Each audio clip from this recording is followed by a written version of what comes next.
भाजपचे ज्येष्ठ नेते लालकृष्ण अडवाणी यांना पुन्हा रुग्णालयात दाखल करण्यात आलेलं आहे। त्यांना आठवडाभरात दुसऱ्यांदा रुग्णालयात दाखल करण्यात आलेलं आहे। दिल्लीतील अपोलो रुग्णालयात अडवाणींवर उपचार सुरू आहेत। डॉक्टर विनीत पुरी हे अडवाणींवर उपचार करतायत। त्यांची प्रकृती स्थिर असल्याचं डॉक्टरांनी सांगितलंय।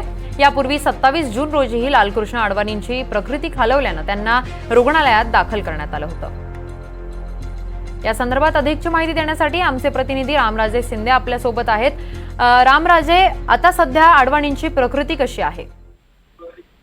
बिलकुल, त्यांचे वकील जे आहेत की त्यांच्यावर उपचार करत आहेत डॉक्टर विनीत यांनी सांगितलेलं आहे की सध्या स्थिर अशी त्यांची प्रकृती आहे, परंतु मागील आठवड्यामध्ये 2दा त्यांना ऍडमिट करावं लागलेलं आहे। अपोलो रुग्णालयामध्ये त्यांचे उपचार सुरू आहेत आणि त्यांना सतत त्रास जाणवत होता आणि त्यामुळे त्यांना ऍडमिट करण्यात आलेलं आहे, परंतु त्यांची तब्येत आता पूर्णपणे स्थिर असल्याचं सुद्धा माहिती देण्यात आलेलं आहे।